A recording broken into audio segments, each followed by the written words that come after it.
Good afternoon, everyone. Jai Bhim, Jai Phule, Jai Fatima. My name is Vijay Puri.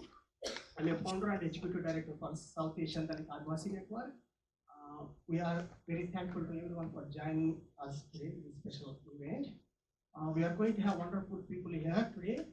The event is organized by South Asian Dalit Advasi Network, known as the SADAN Canada, with the support from University of Toronto, King's University, Dalton University, and Ambedkar and Jyothirao Phule, Toronto.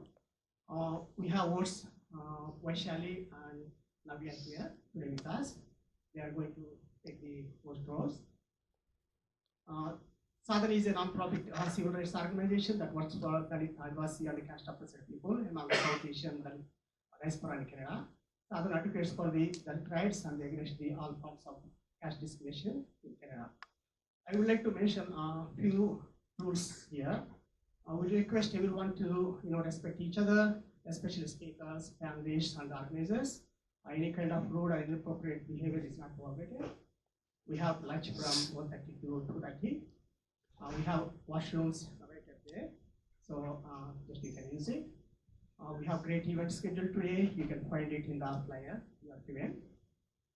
I would like to invite Alina to acknowledge the, to have the land acknowledgement. Alina, please.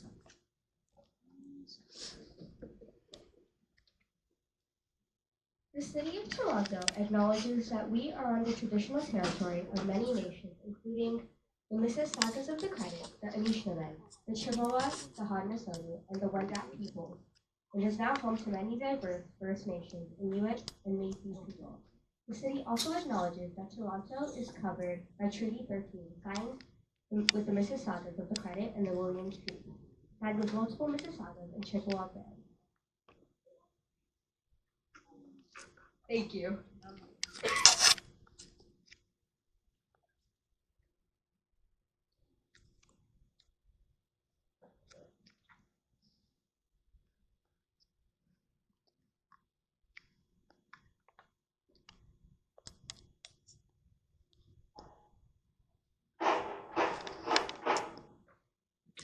Come, let us unite. All means of protection are ours. Who is that landlord whose hands are dipped in blood? What is this dictatorship? We are human beings in the services of all kinds. Who is that leech? What is this exploitation? Come, let us unite and fight against this feudalism.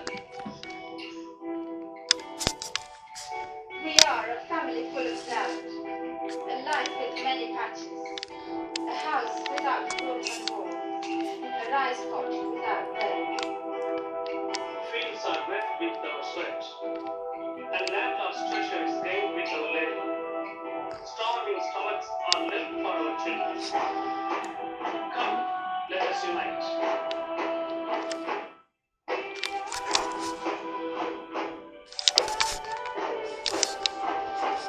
Ours is a battle, not for wealth or for power. It is a battle for freedom. It is a battle for the reclamation of human personality.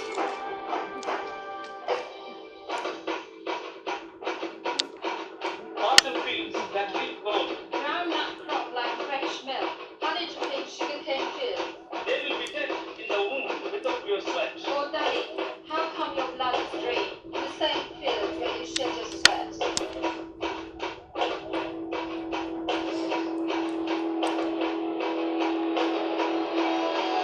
We cultivate, but get no food. We work on the land, but go hungry. We labor in the field, but the landlords suck our blood. We need to struggle together. We get nowhere without struggle. We get nowhere without struggle. We get nowhere without struggle.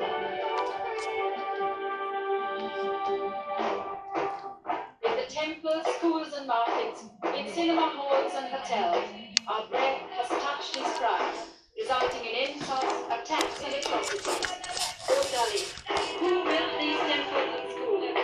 How come we have no place to stand?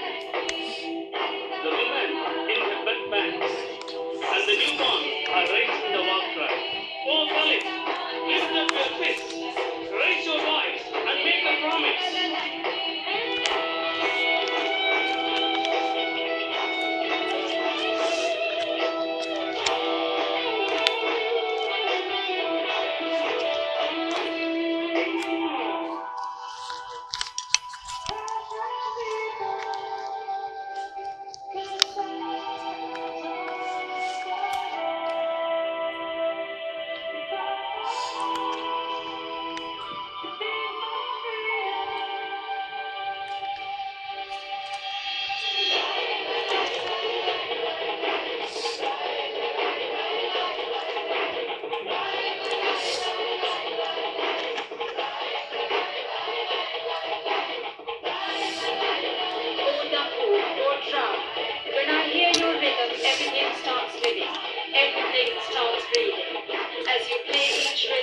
child will dance, and the dead will rise.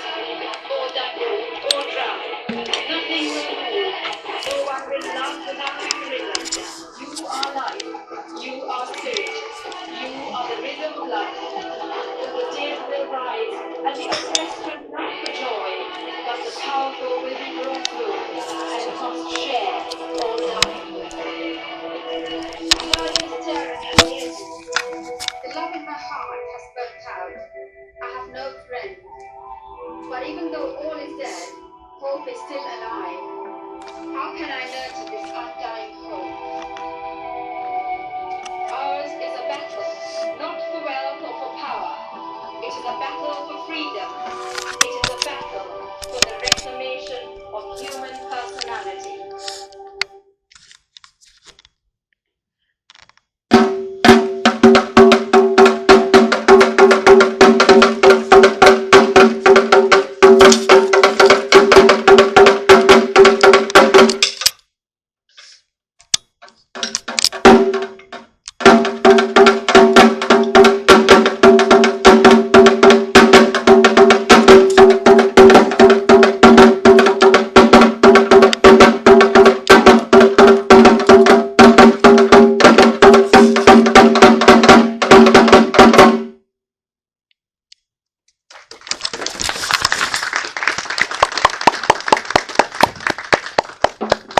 It was because of the quote.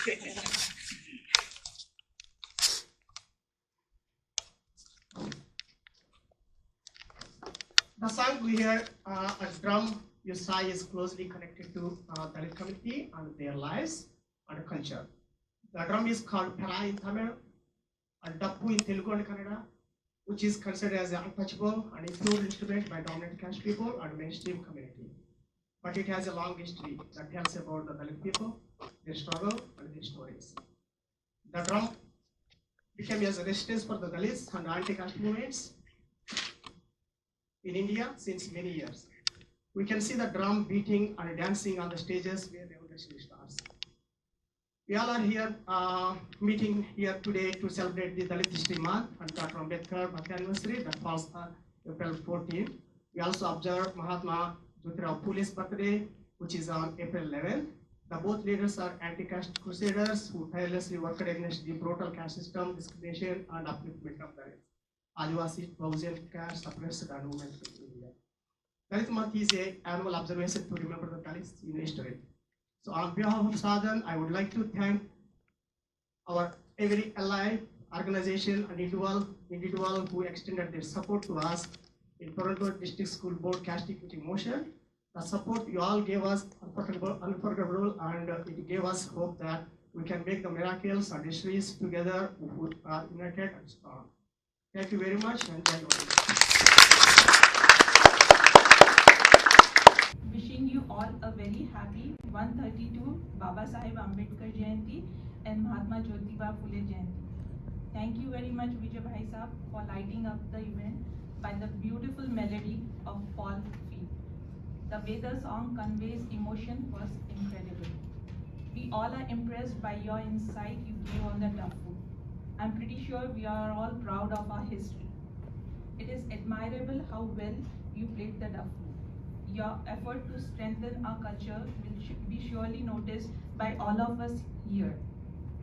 Now, I feel privileged to do this introduction. Baba Saheb gave us many things in life that cannot be measured. Yet he gave us one thing that can be measured, and that is vision. He said, the success of a society can be measured by the success its women has made. Today, if Baba Saheb was alive, he would have been immensely happy to see this legacy being moved forward by a very young woman who made history. She made her name not only in Dalit history, but also in Canadian history of inclusion and diversity. Her iconic motion passed by TDSB to ban caste has become golden medals, which when touched by other Dalit Bahujan movements will become golden too. 8th March 2023 live streaming of TDSB Trustee meeting is one of my favorite streaming as I was watching it, your 5 minutes presentation, it gave me chills. It's a lifetime memory for all of us who witnessed this motion being passed. I personally feel very happy as I walk this journey with you and all the members of SADAN and AIC. It started as a thought 2 years ago, and it's now a full-fledged reality. Our guest needs no introduction.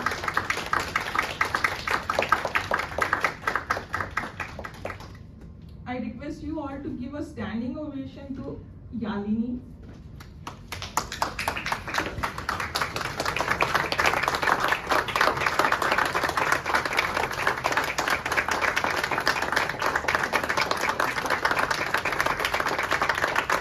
For giving us hope, strength, for our future generation, for being proud of who they are and of their identity. I welcome you, Yalini, to come here and share your journey with us.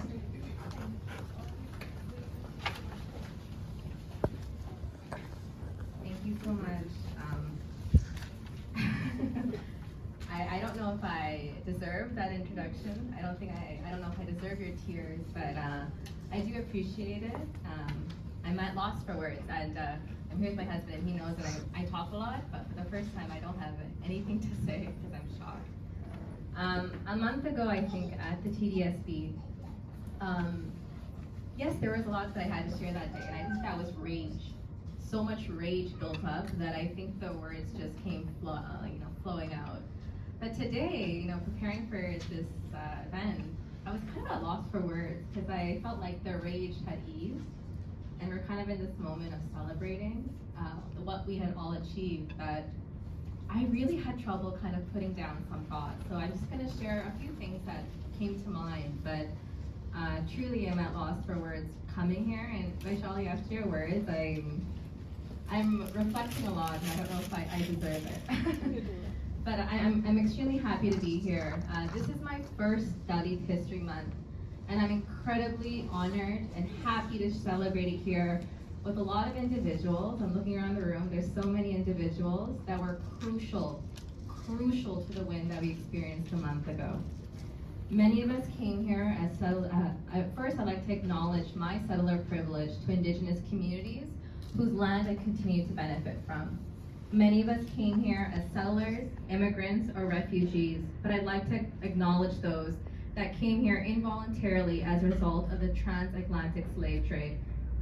I'd also like to acknowledge the many women of color, the queer voices, trans voices, non-binary voices, who have given their labor and love to countless social justice causes worldwide. And of course, to Dalit voice, Adivasi voice, and Bakujin voice, where we wouldn't be able to celebrate Dalit History Month in Canada if it weren't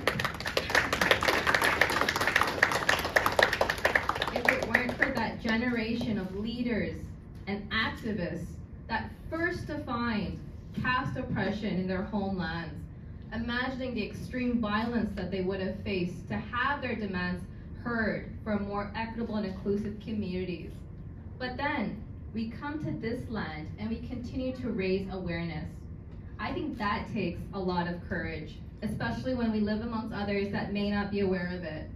So not only do you have to bear caste oppression in this community, but you also take on the role of educating others. And those conversations can be triggering, those conversations can be traumatic, those conversations can put you in the risk of further discrimination that many of you continue to face. But you continue to do that for a more social justice driven communities, for more inclusive communities, and more equitable communities. Look at the group that's here today. We have a wide range of ages and experiences, and that shows that everyone is so committed to this work. And I'm so proud of everyone and their commitments today.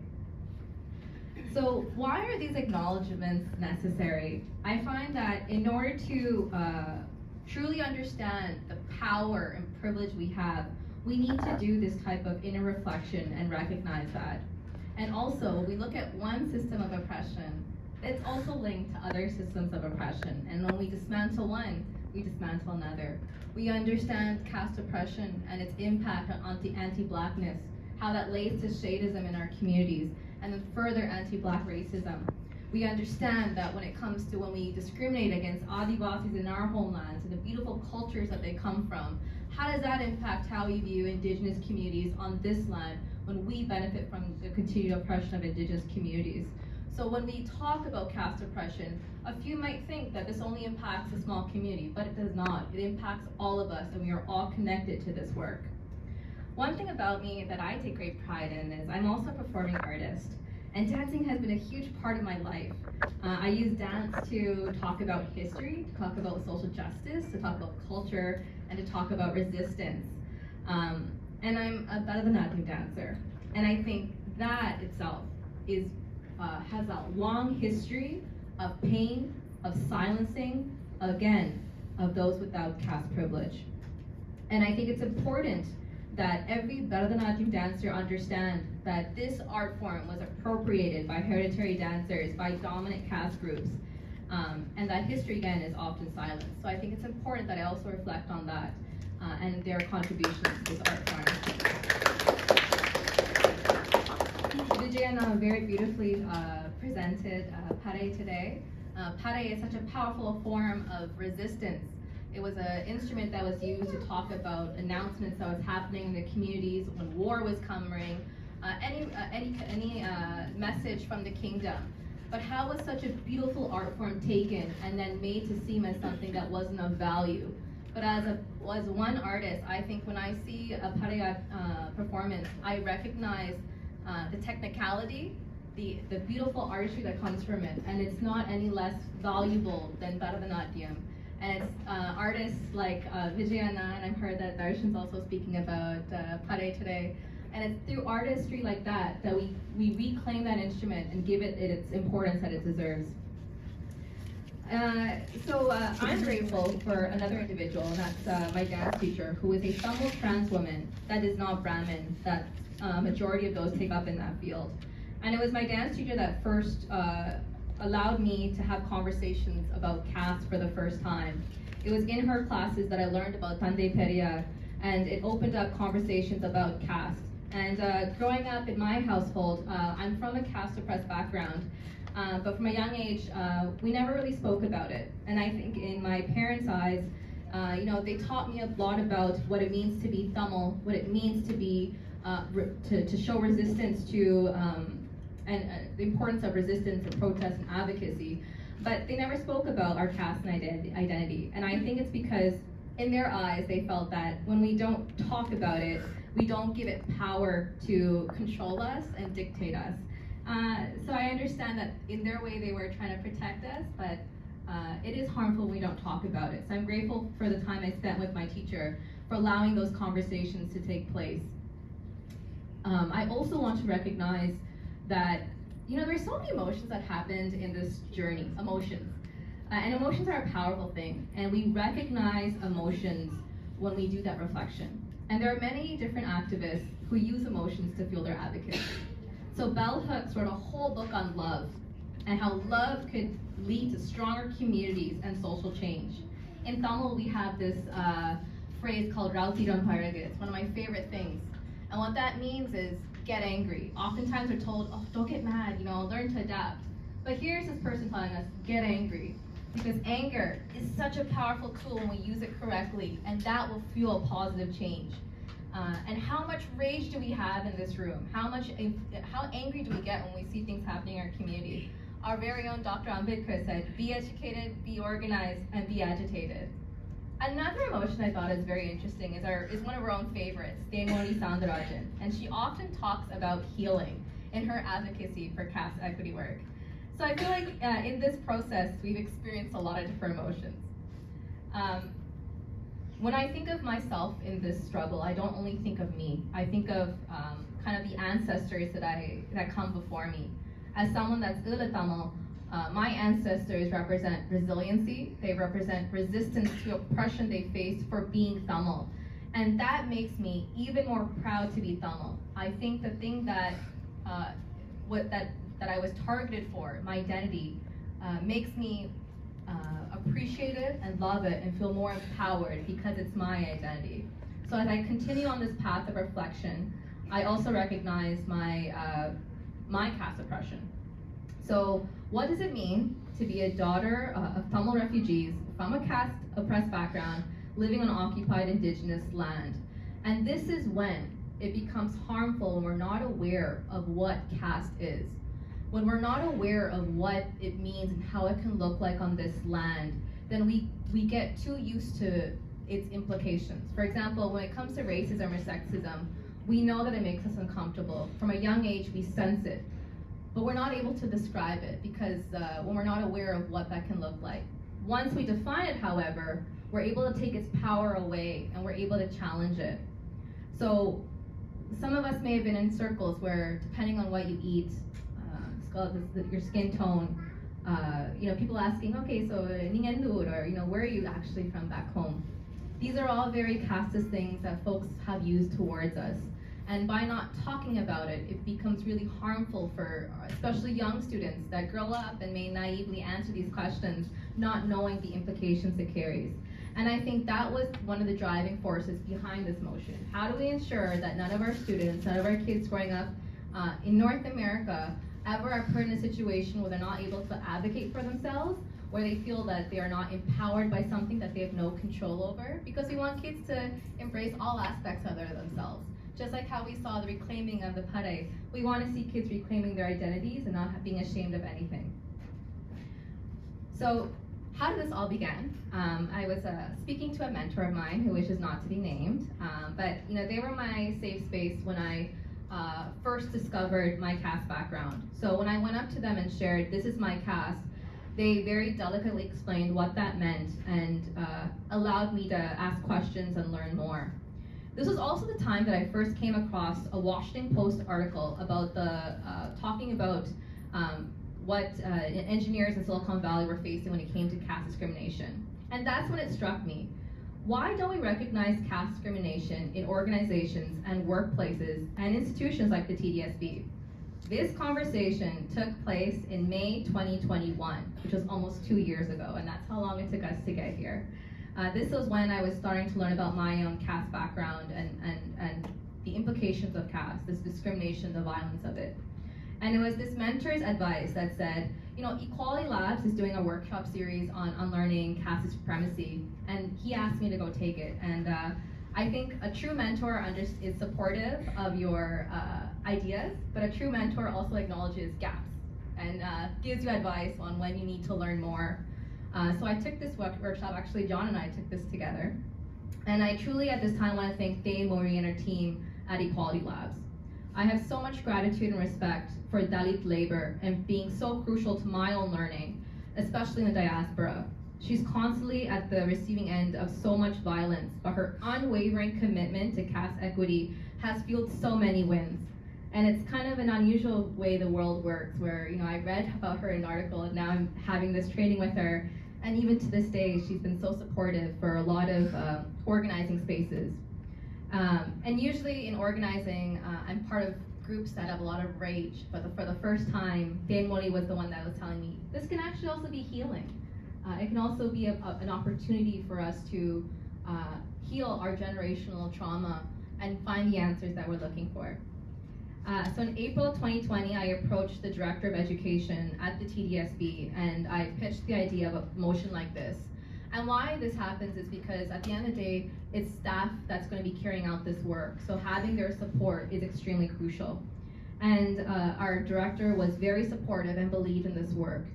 And I think that was one example of an ally in this work who didn't understand exactly what caste was. Our director is a Black woman, but she understood that this is something that impacts a great deal of our students and we need to do something about that. From that point forward, it became a focus of mine to better understand caste discrimination. 1 month later, in May 2022, I was first introduced to Professor Jackman and Vijayana. And this was my first time being introduced to an activist in the caste equity movement in Canada. In this conversation, I heard from them directly about their experiences with caste-based discrimination and what that looks like in our communities. At this point, I don't think I disclosed to them that I was from a caste oppressed background, but they were incredibly supportive. And they were there to support this motion in any way possible. So I first want to thank you for your trust and for being extremely, extremely encouraging.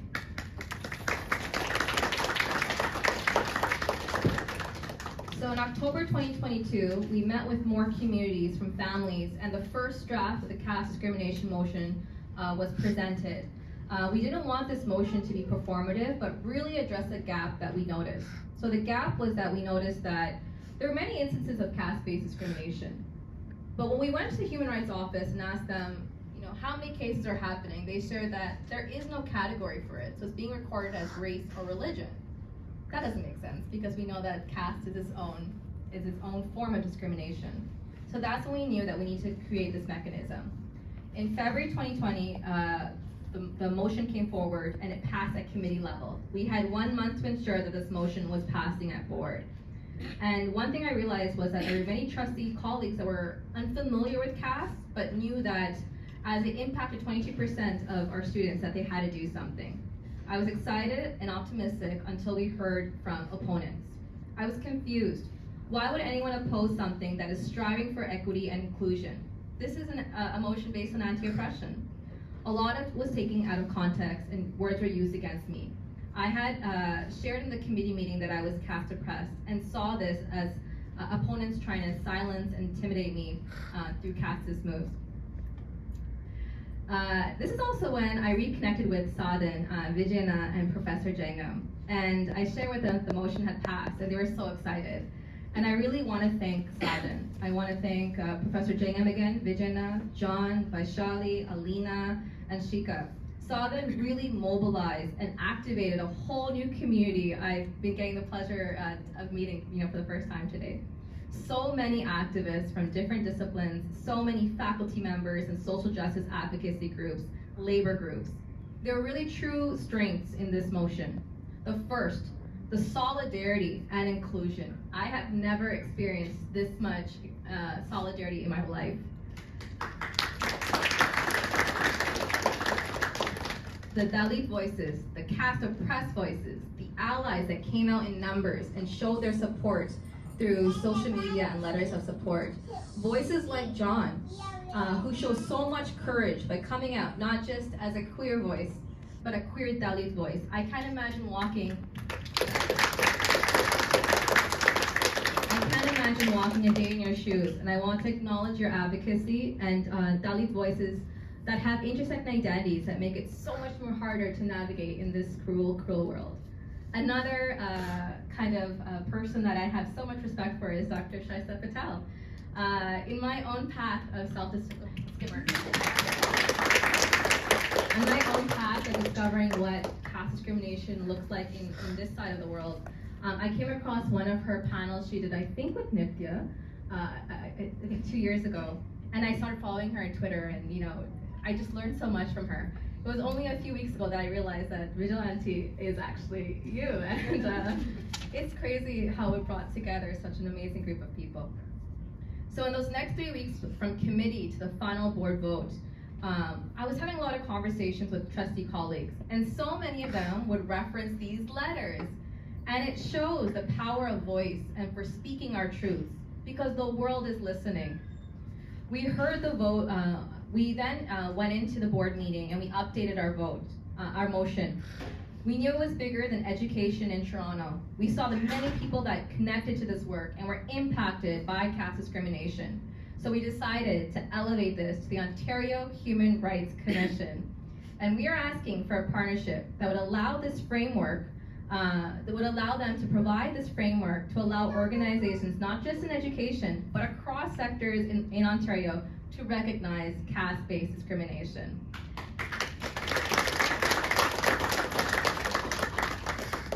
And I just want to reflect that that day of the vote was extremely powerful. Earlier today I mentioned that we are bigger than individuals. We are carrying our ancestors. The day of the vote, I felt I was an individual, but I truly felt this community's support. It was extremely powerful.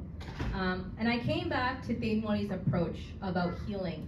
Because I think about our ancestors and bringing a group, and I think about our ancestors and the violence they endured. Equity work and anti-oppression work isn't about talking about a group or an individual. It's about acknowledging the harm, the power and oppression has had on generations, and understanding what that community needs to address these inequities. That's healing. It's not about us, but the generations before us and the generations that are coming after us. The second victory of this was beyond the vote, was seeing the number of trustees that rose to share their solidarity and their support. This is why this work is extremely important. How tiring would it be to fight our fights alone, together in solidarity? This is how we dismantle one system after another. The work doesn't stop here. We must continue to build awareness about the truth of caste oppression in these communities. While TDSB trustees have recognized caste oppression as a lived experience, there is yet to be a formal recognition, a formal structure to recognize this. And this responsibility is when we truly rely on the responsibility of our allies to amplify the voices of the oppressed when it's no longer safe for them to do so. It always takes one, just like how the Director of Education at the TDSB was an ally. Earlier I spoke about the phrase Rautiram Parage, which means learn to get angry. And that was said by a Brahmin poet who recognized his own caste oppression and then wrote a lot of poetry about caste discrimination. We also must remember the very first case of caste discrimination in Canada in 1906. It took one manager to realize that his employee was being discriminated for being Dalit, and they came forward and implemented integration. So the power of one makes the power to change our communities for all. And I'm looking forward to continue to standing with you, with walking with you, and fighting this good fight. Today it's the TDSB, but tomorrow it's another sector and another organization. So I truly want to thank everyone for their love and support. And I'm looking forward to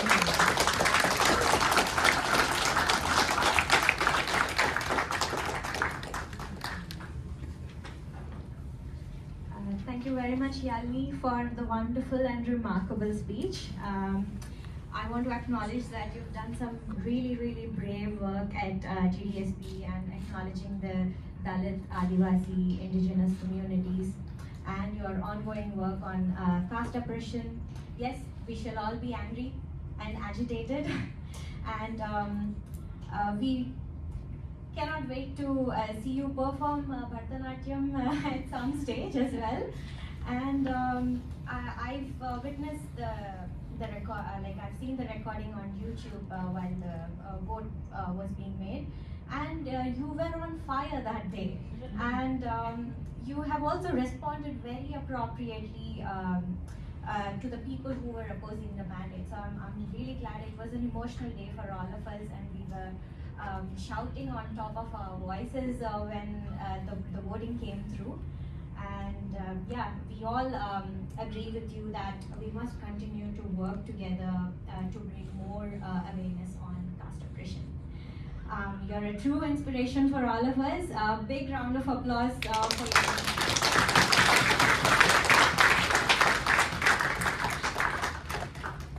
Okay, I'd like to introduce myself. Jai Bhim everyone. My name is Navya, and I'm very happy to be associated with SADAN, and I'm really glad to see you all today. Moving on to the next segment of the program, we have a documentary film screening. We are discriminated based on caste in many ways. Caste is everywhere, in education, work, marriage, language, and even food. As Dalit icon Dr. B.R. Ambedkar said, the food hierarchy segregates people into three different identities. Those who eat flesh or meat at the top, those who eat food that includes meat and flesh, which is also called as non-vegetarian food, other than beef, who are at the middle, and those who eat all kinds of food including beef, they are at the bottom. Yes, so today we are screening a 20-minute documentary film which dwells into the idea of food as a site of exclusion by focusing on beef eating practices in Mumbai. It attempts to portray the prevalence of caste differentiations as seen in the food choices of people in the city, and touches upon concerns related to their livelihood, social inclusion, and human rights. By tracing the mythological and historical roots of meat-eating culture in India, the film focuses on the hierarchy maintained by the Brahminical preferences and its intended subversions.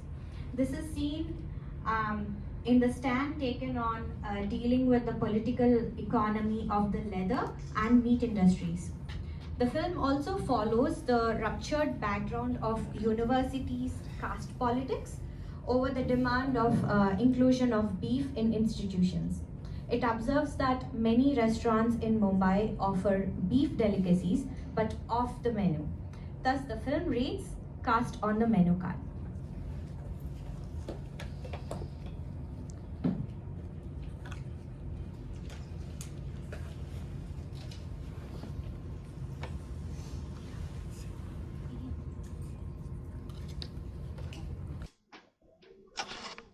Alright, we are back and hope you've enjoyed the food. We thank and extend our gratitude for our event sponsors today. We couldn't have done this event without them. Thank you for all the support, and we would love to continue this bond and hope to do many more productive events like these in the future.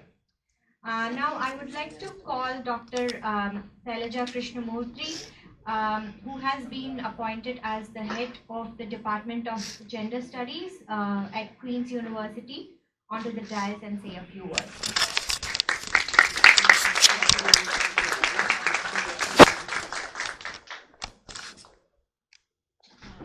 Jai Bhim, everybody.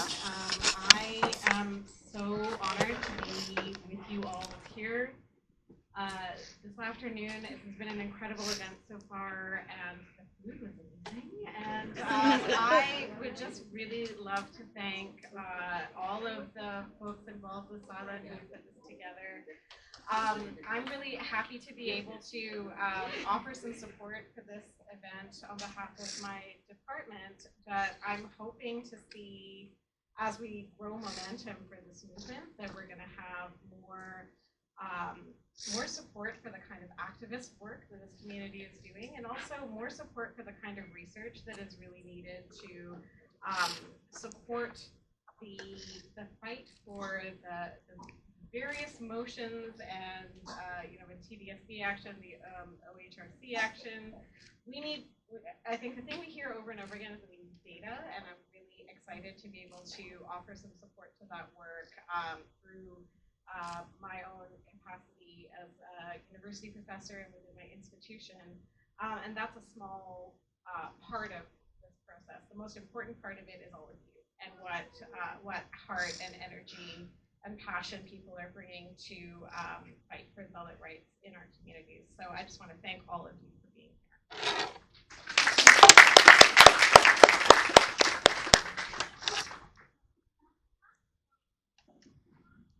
Thank you, Dr. Shailaja.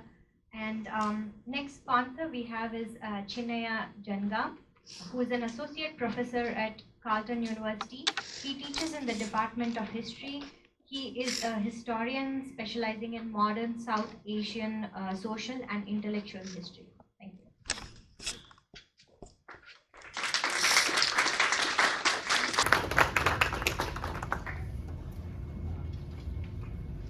Thank you all, and Jai Bhim to you all again. And it's such a privilege to see all of you. I remember in 2016 or 2017, for the first time I came to University of Toronto to speak exactly in the same hall. And I remember the first event was on Hindu right and JNU and other places where that is happening. And I think that's onset a very interesting beginning in terms of building networks. And I met so many amazing people, and including Sudarshan brother, and who actually one of the persons who connected me to different. I discovered a different world, particularly the Tamil Dalit network and the anti-caste network, and that really opened up so many things. And if I'm here today, precisely because of this entire network which developed over years, and SADAN is just part of that, friendships and solidarities and collective struggles, and also collective ideas to fight against any form of injustice. I think that's where I think 2016 event both at York and also UFT is something, it has really gave us so much of strength and support and friendships, and I think that is what is culminating in what it is today. And as I heard Sister Yalini speaking, and I did cry. So it's like, we moved a very long way in terms of, I can't imagine, sitting and standing here, especially in place like Toronto, and the space in India is shrinking every day because the way in which Hindu right is consolidating the political power. And in that context, I think I was telling some friends that we are in a very privileged position because we are freedom, safety, and also ability to do things.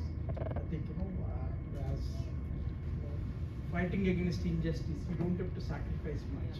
What you need is courage. The courage is to come and say that you have to take your choose your battles, and that's what I think in this context, I think the SADAN event and what we're doing is part and parcel of this larger realization by people we have so much solidarity across caste and across even religions.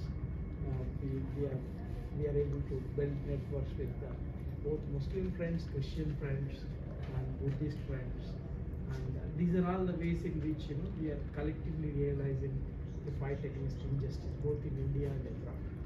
And in this context, I think I feel I don't know what to say because I feel very overwhelmed with what is happening, and I just don't know what to tell. And I'm so grateful for every one of you for coming and supporting this event. And more than a faculty, my position as a Dalit, I think you understand what it means to bear the burden of being a Dalit and coming and standing just in front of so many people, and to say that I am a Dalit is not easy task.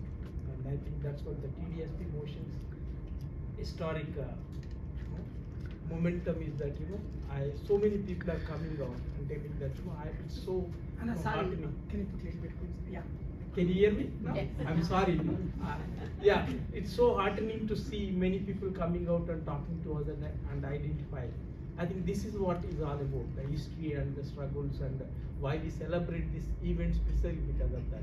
To discover each other's humanity and also to stand in solidarity with each other. And I think in that context, this Dalit History Month event is part of this larger,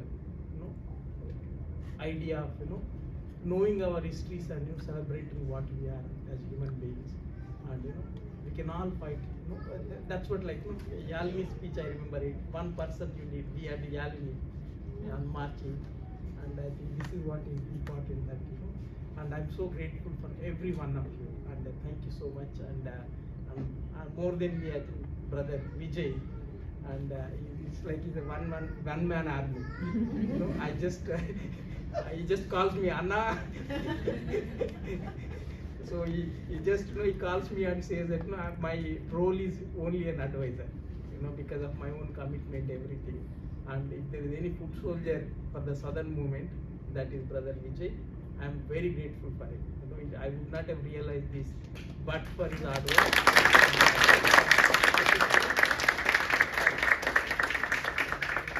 I think it's so incredible to discover him. I remember, we used to have this frustrating meetings whenever I come to Toronto, and I used to go and then stay at his home, and especially while driving. So we used to say, Anna, we need our own voice, and that's how I think more than me, I'm just at this privileged university position. I'm able to write and talk and come public. But the real soldier is Brother Vijay and his wife, Firoz. And both of them, and his children, by the way. These little soldiers, they everywhere, they are also equally part of everything we do. They are the Shafran, elder one, all the time land acknowledgements. Now we have another ready already today we initiated, second one. and here is our photographer. So like, I think, this is so, I don't know how to say thanks to them and for everyone to support me. And I'm so grateful for everyone, and Jai Bhim to you all. And thank you for your friendship and support. And I hope, collectively we move together. And Professor Gautam ji. And he was another elder, when I came to Toronto, one of the things is that, we are looking for Ambedkar organizations, and he's one of the earliest person to get in connected, and he's like, always there with us whenever we wanted any advice, telling us stories about how they organize. And many people have helped us coming forward to this stage. Thank you so much again, and Jai Bhim to you all. And happy.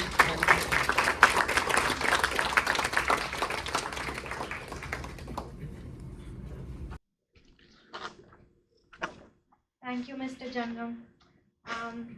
Now I would also like to call Dr. Sudarshan Durayappa, Assistant Professor, Art History and Visual Culture Department of Arts, University of Toronto, onto the stage to say a few words.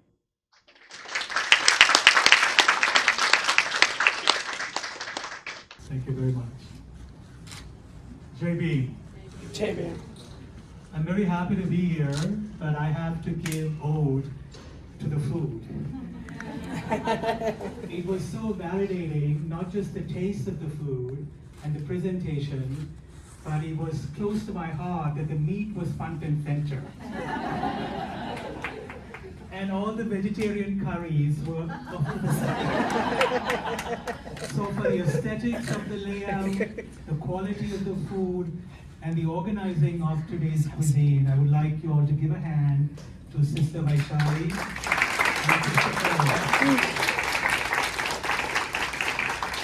Thank you so much. What an exciting gathering it is, and all of you will agree that it's an exciting gathering. But I'm here on behalf of my colleague, Professor Ajay Rao.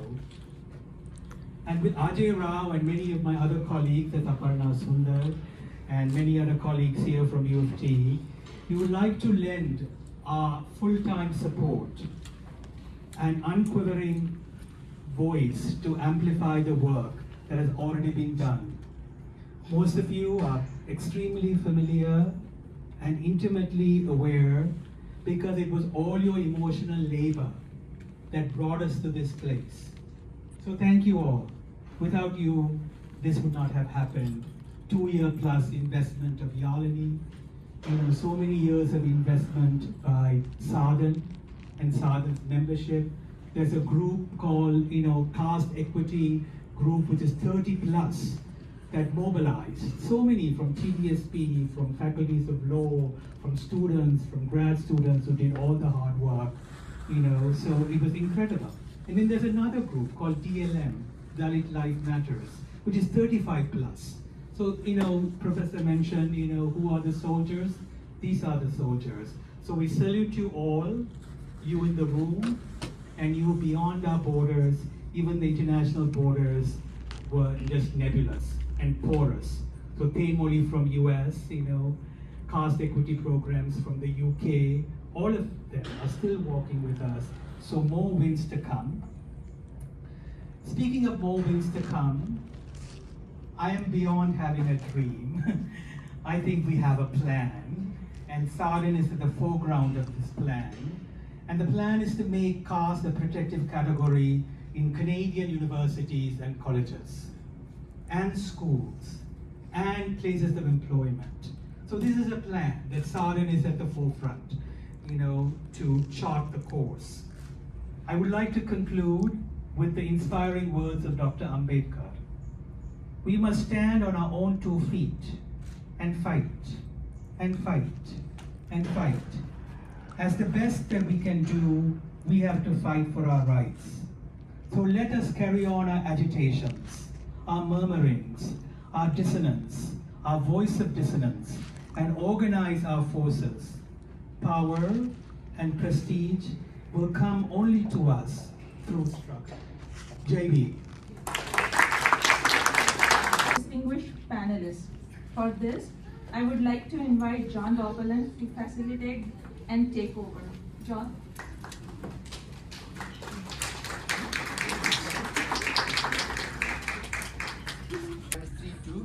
So expect to engage with us till 4:02. And if you're very, very excited about the conversation, we could go on till 4:05. But that's the plan. So my name is Sundar John Bhupal. I'm associate professor at Canadian Mennonite University, and I have the honor here of facilitating this conversation between these 5 panelists. We had a pre-game party, and we spoke for a good 1.5 hours about how we can speak together for this 1 hour. So we have a plan. So I'm going to tell you what the plan is, and I'm going to introduce the panelists, and we will get started. So here's the plan. The plan is not to dominate the conversation this evening, right? So we will speak for maybe half the time. And for the other half of the time, we want you to actually engage with us. So what we are hoping to do is have a round of questions. So I'll introduce our panelists. I'll pose a first round of questions to our panelists. And I'll figure out an order as I introduce all 5 of you. And they will respond to the 5 questions very briefly. So we come up with the idea that we'll take about 3 to 4 minutes really to respond to each of those questions.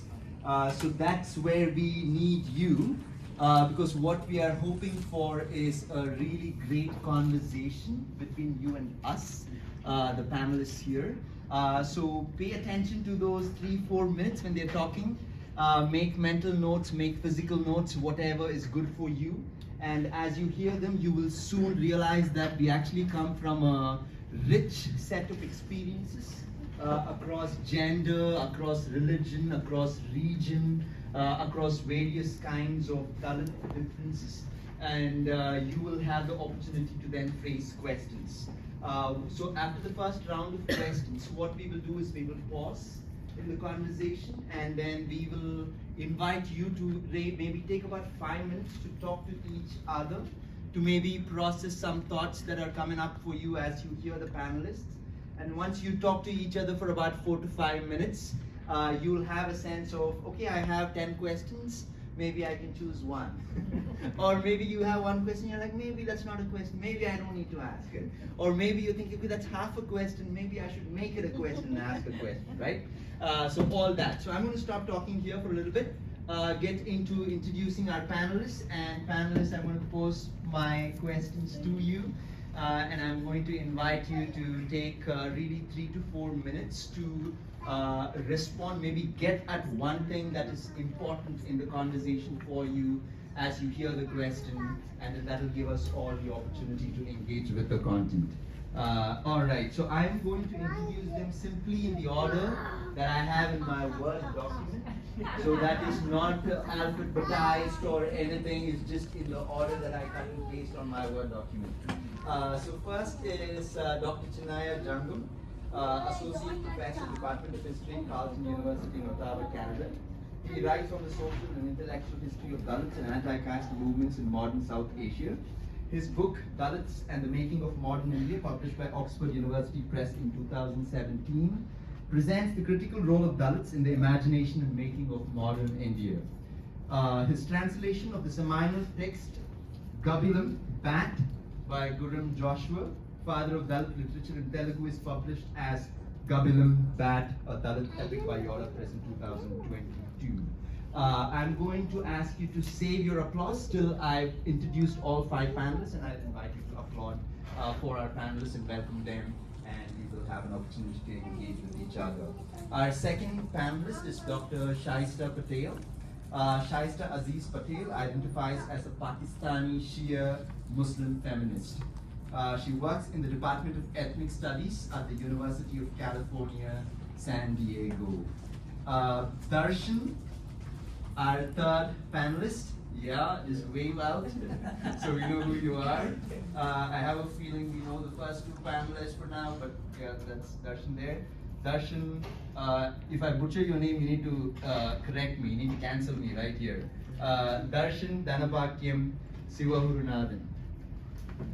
is a writer, theatre artist and activist. Originally from Sri Lanka, he lives in Toronto. He has acted in many plays. He has written and directed a play called Paniyil Orinare. His work focuses on the diaspora, equity, especially Dalit history, life and experiences. Our fourth panelist, John Spencer, identifies as queer and Dalit. He is from Tamil Nadu, now calls Toronto home. John's views reflect his intersectionality. John's preferred pronouns are he and him. This article just came out today in Toronto Star. And thank you. Fifth panelist is Dr. Arun Gautam, convener of the Confederation of Bahujan, Ambedkarite Buddhist Ravidasi Valmiki Backward and Minorities Organization, CBO, of the Greater Toronto Area, Canada. Dr. Gautam is also the president of Dr. Ambedkar International Mission, AIM, Canada registered. So please join me in welcoming our five panelists.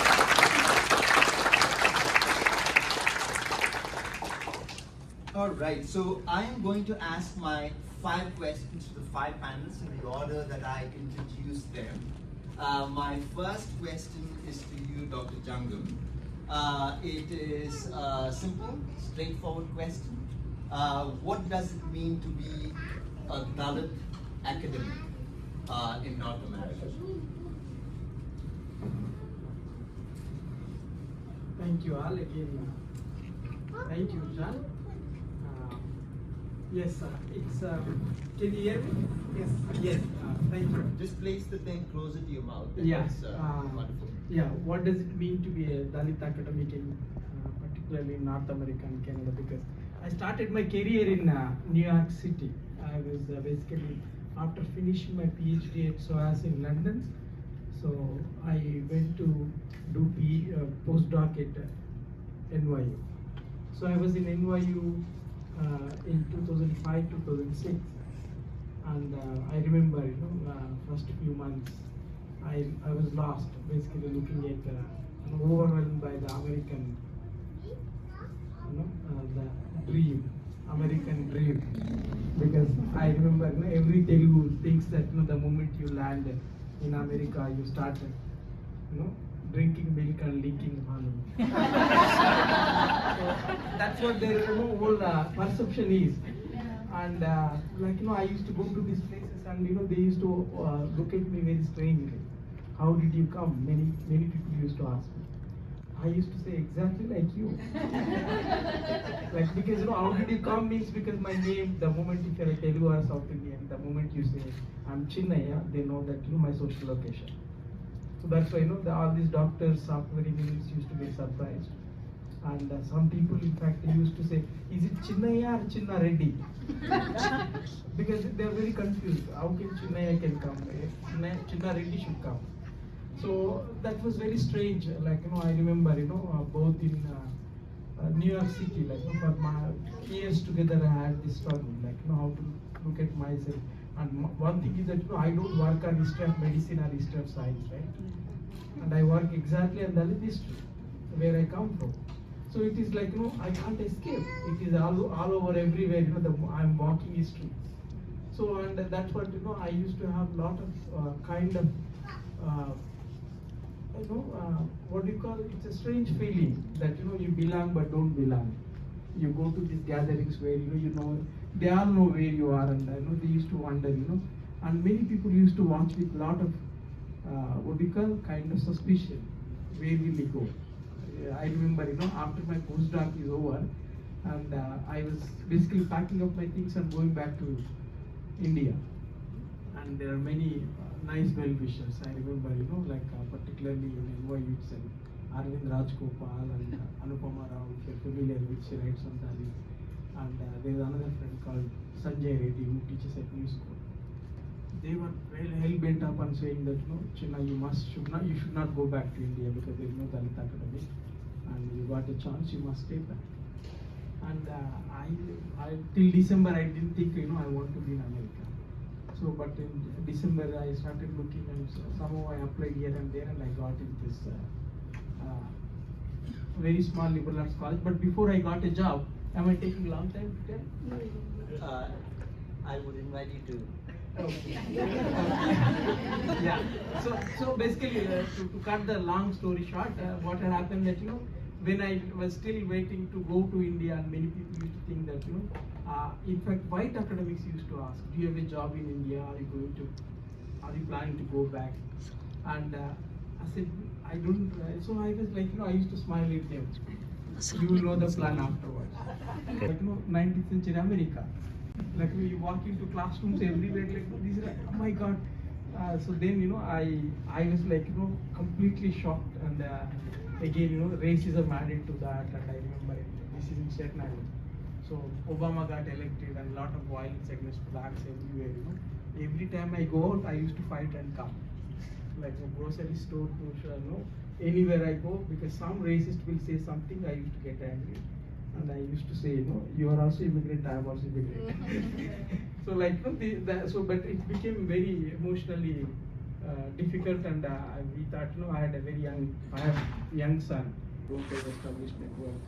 And only thing is, people who really believed in anti-caste ideas, and people, again, there are Savarnas, but were committed to the idea of, anti-casteism, and really they thought that they need to do something. Like that's how basically both were, Eleanor Elliot, I remember, even people like Owen Lynch, they were, and again my friend Anupama and others, they really thought, I should really make a career in America. And that's how, I tasted both, with condescending attitude in which, whether I can survive or not.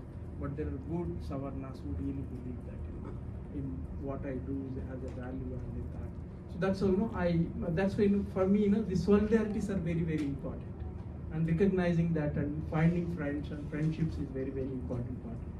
And that's how I'm able to make a career and live here. And so, thank you. Thank you, Dr. Daniel. Directed towards, and we can have a good conversation.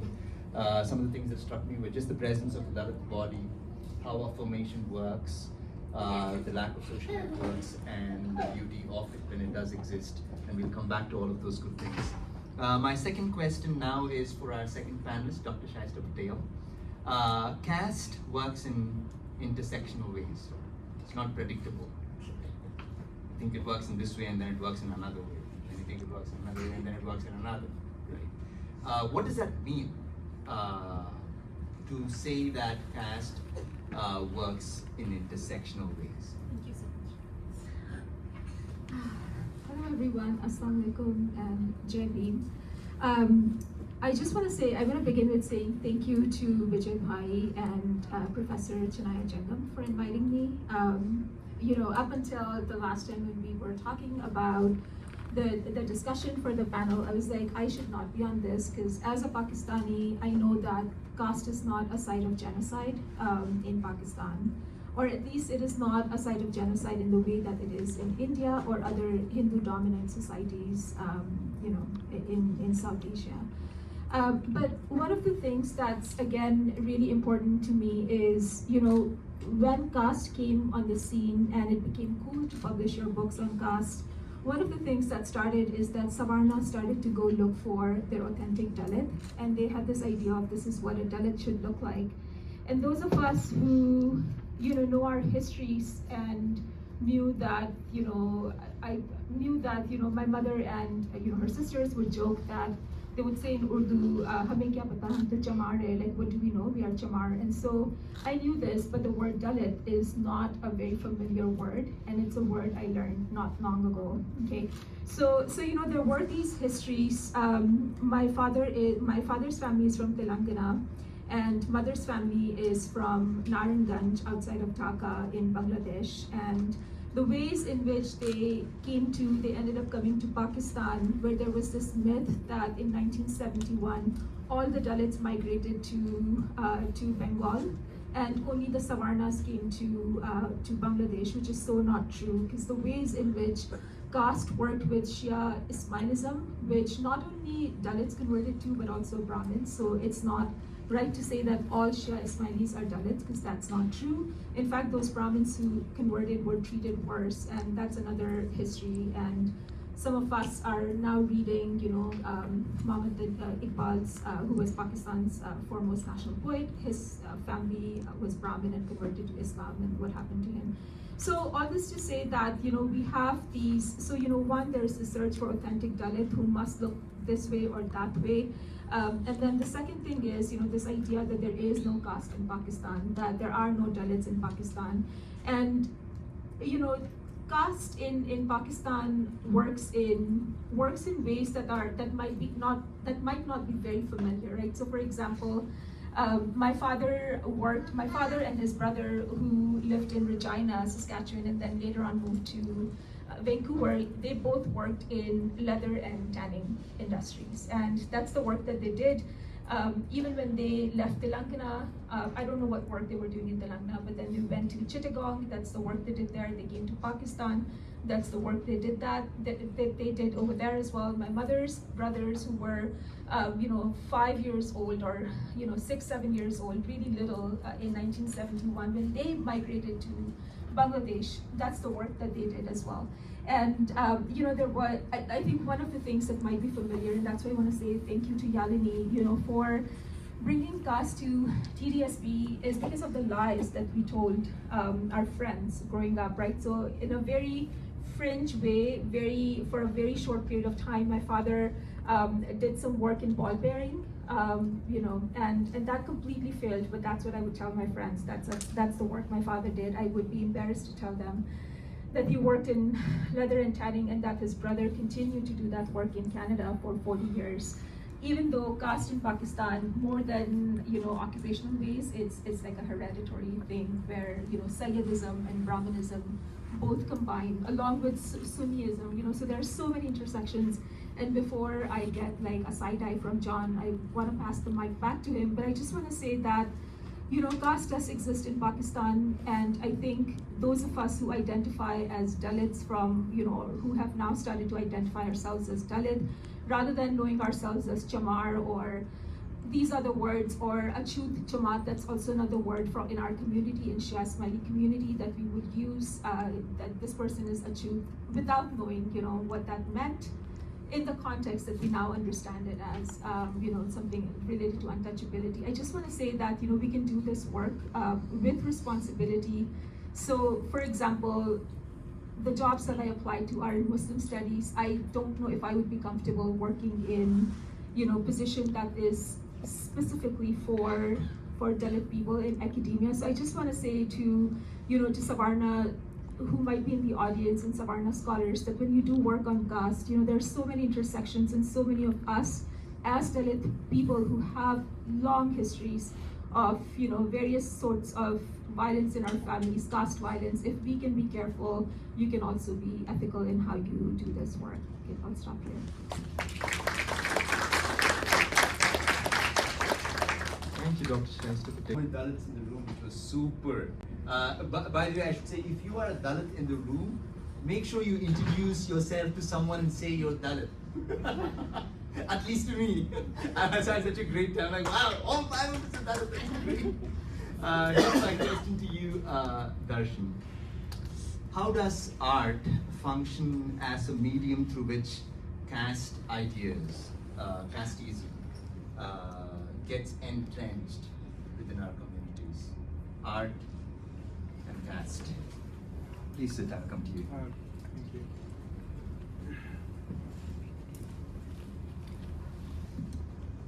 Thank you, Joan. Good evening, everyone. I have written, so I could maintain the time.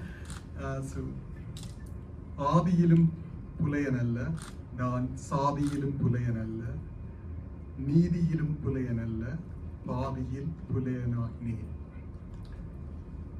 The translation of those Tamil words is, I'm not Pulayan from the beginning. I am not Pulayan by caste. I am not Pulayan by morals. I became Pulayan by circumstances. That's between the beginning and the death. I heard those words in a musical stage here in Greater Toronto area in 2019. And this was actually done by the people who call themselves progressives here in Toronto. The musical was based on King Harichandra story. I don't know how many of you know this story. According to the so-called legend, King Harichandra is known for keeping his words or promises. To test his resolve to keep his word, he was put through hardships by sage Vishwamitra, because you know our sages and gods don't have anything to do.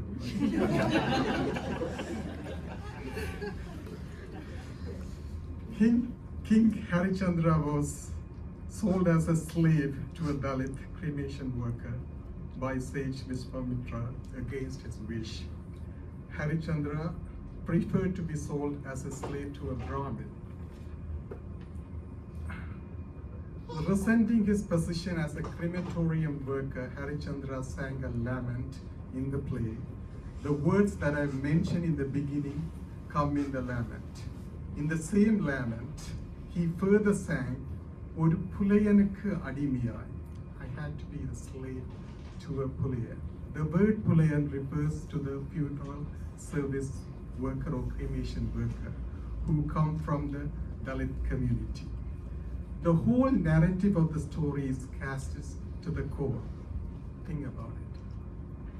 A fall of a king from Kshatriya caste is portrayed as being a slave to a Dalit, not being a slave to a Brahmin, but to a Dalit.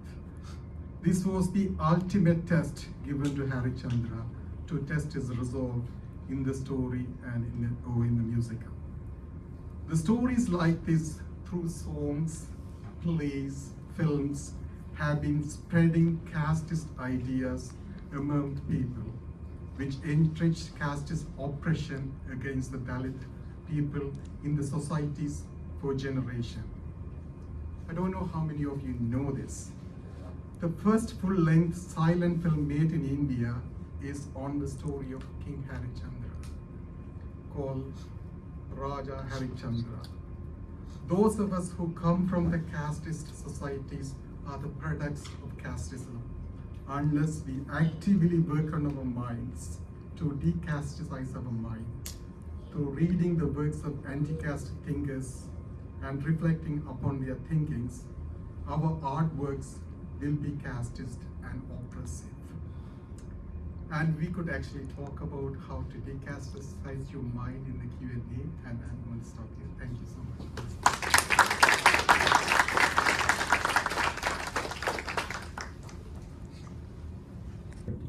To consolidate one's own self of identity, as if it's this position of being so abject and other that one's service to a Dalit person is seemed like, I don't know, just so unimaginable, right? And the violence that's actually inherent in that kind of formation of self-identity.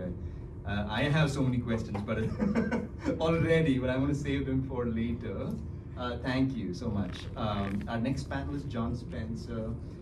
Here's my question for you. You bring Dalitness and queerness in your body into this conversation.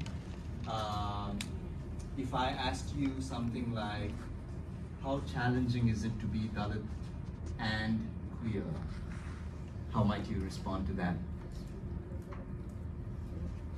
Thanks, Sean. Thanks for this opportunity to be in this space, and thanks for organizing. If you could just put it as close to Yeah. your mouth as possible. Am I audible now? Yeah. Good. Thank you for saying thanks. Dalit and queerness. People like me, we come with multifaceted identities, and these identities were years, even centuries of oppression and equally resistance. And as a brown person in this country, I've faced so much racism within the queer community and also from outside. And as a queer person, I face homophobia on an everyday basis, like at the places I work. They comment on queerness in general, but I face this on an everyday basis, and in the queer community, I face casteism. So truly, I have so many barriers to break and so many closets to break and come out. I'm privileged to have access to abroad education and English, and I'm a cis man. I have some sort of immunity. Think if it were a trans person or a non-binary person, could you imagine the trauma, the trouble they have to go through? But all this oppression and resistance has only made us stronger, and also has sharpened our lenses to view the systems of oppression, and it helps to dismantle the systems of oppression in the place where we live. Thank you. Thanks, John. I was just making notes and you stopped already. I want to hear more. Sorry. Thank you so much, really. That racism and casteism have a way of operating even in identities that we might think are on the margins. But even there, stuff happens, and we want to hear more.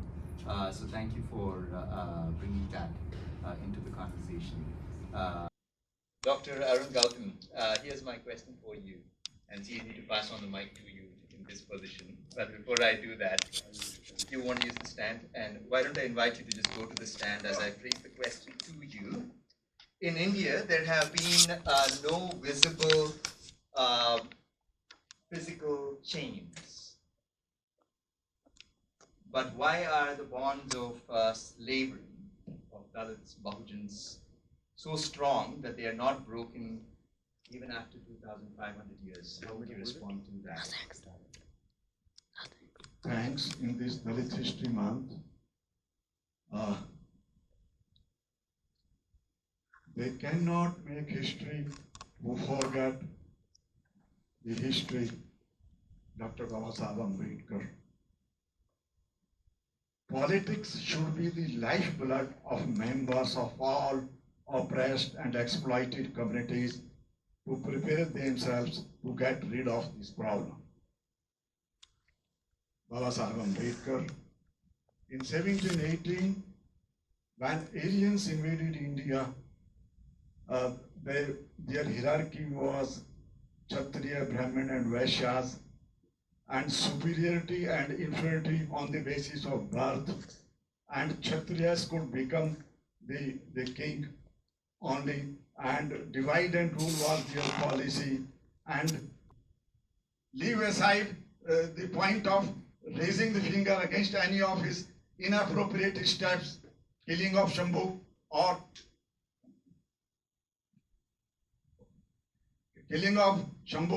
cutting the nose of Surpankhah. Anyone, including the non-Aryan Dalit Bahujans, bow down on his name.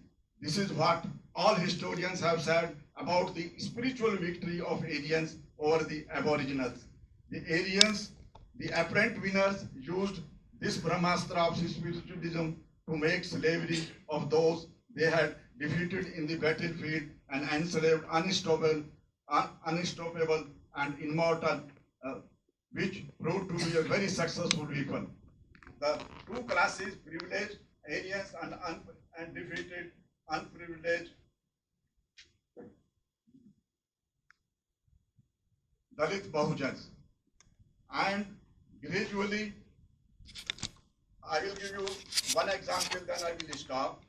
Take the example of Britishers, how Britishers lavishly were living. They were living in India in big bungalows in the compound. They were having so many servant quarters for washerman, for other servant, for press wala, for like this. And the general Indians were those who were poor, they were living in huts. Exactly, this is the same example when the Aryan invaders came over here. When you go in the villages nowadays, you will find that Dalit bastis, Dalit Bahujan bastis are in the southern and outside the village. And what I mean is, when in my view, this 4,000 years old problem of Aryans and Orients is like this. the white Aryans from Middle East still remain foreigners, neither they became the Indians so far and established relations with the Aboriginals. The root cause of all the problems, moral, economic and security related problems, is Varna and caste system. To run a society, three things are basic: morality and good conduct, two, social security and internal and external, three, physical, good economic condition whose basis is production. The all difficult and all professions related to production were distributed to Dalits and Bahujans. The clever Brahmins say that to run a society smoothly, the Varnas were made scientifically. But by the scientific analysis, it is proved that it is absolutely false. And the concluding sentence is, the British took the initiative to get the Dalits out of this distributive system by opening doors for education, recruiting in army, implementing a uniform legal system. But remarkable relief was provided by Dr. Ambedkar at the time of constitution making. He was the most helpless political statesman of India. If he had not only the scholarship but also organized political power behind him, he would have ensured full participation of Dalits in national wealth, property, industry, trade and institution. Thank you. Thanks, Dr. Rajan. One of the lines that you said was politics should be the lifeblood of all oppressed communities, and we could return to that. And we will get into a time of conversation. Time is flying for sure, so we're going to invite you to maybe just talk to one another for about, let's say, 3-4 minutes, and then come back with your questions. When you come back with your questions or comments, keep them as short as you can, like 30 seconds. And then I will invite our panelists to respond in double that time, 1 minute, and maybe we could have a good round of Q&A. So just go ahead, find someone to talk to, introduce yourself, and let's talk to each other for 3 to 4 minutes.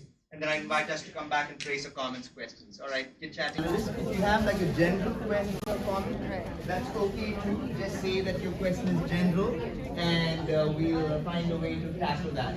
So I am going to invite us to raise some questions, comments, and I'm going to invite you to do that in twos. So I'm going to take the first 2 questions, comments. Who wants to go first?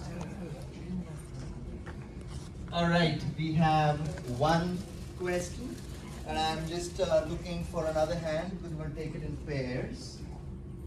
Do we have a second question or a comment? All right, a second question. So my name is Hakeem Beg from India, Hyderabad. So my question is, so it comes to my mind, and always. So resigning to fate.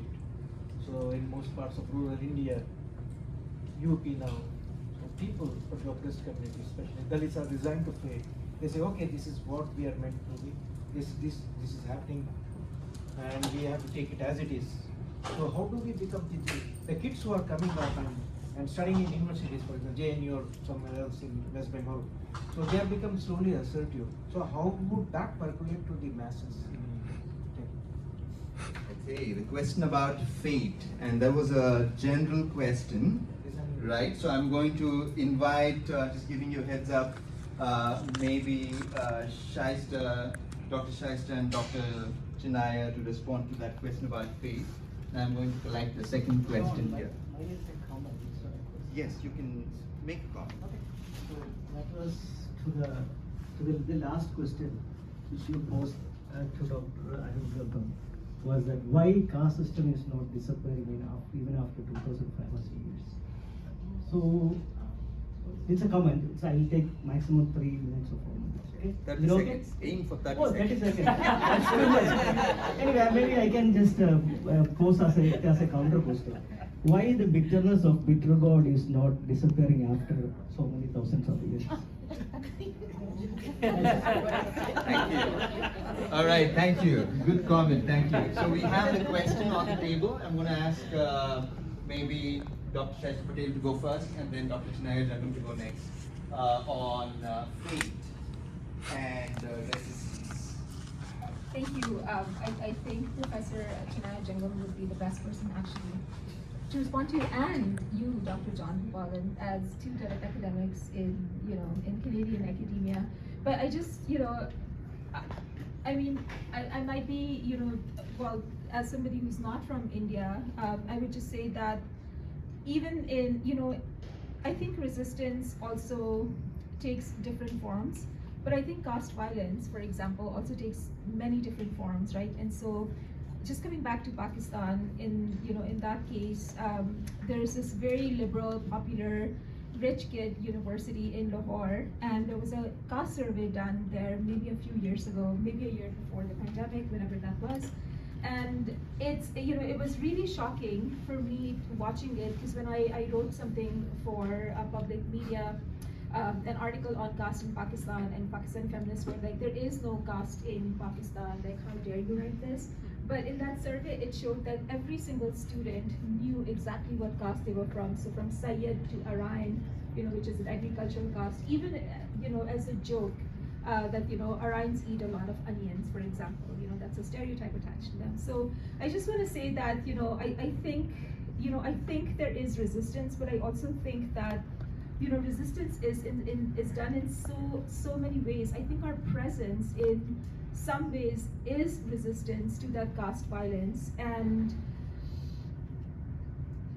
I just want to say that I think we should stop doing this binary of like we should stop making heroes, because there are no heroes. They always fall flat on their faces if you live long enough to see that.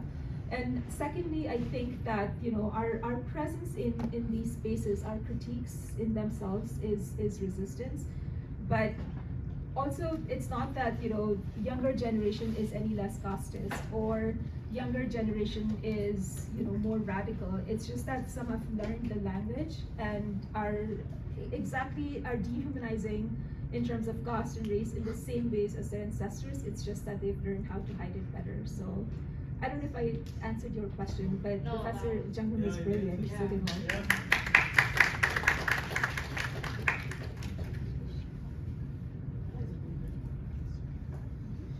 good one. Thank you, Hakim Bhai. हम भी हैदराबाद के हैं. Assalamu alaikum. So Jai Meme too. Yeah. So to answer, especially in the context of what is happening in India and so much of resignation, particularly from people who are at the receiving end. But this is again a media perception, right? What is happening is that this whole idea of people giving up, and there is this Hindutva has no, there is no opposition. Again, this mostly comes from the way in which the perception has been built by the mainstream media, because Indian mainstream media is as Brahmanical and as Hindutva as any other thing. And that's why, I think this is what it's very interesting to see younger generations, particularly women, the way they are resisting. You might be heard about Kabarla here recently, became very important, sensational. Very young Dalit woman who runs her own, channel, and she became very. So that's what it's resistance. I think that's what if you're caste oppressed, your very survival, as Shaista said, survival itself is very important. First generation that is going to university itself is an important resistance. That's why rural areas have lots of violence, and this is where intercaste marriages in rural areas particularly invite lots of violence, because Dalit assertion is happening. So that's why I think this is what the more resistance, the more oppression is coming, there is also resistance equally.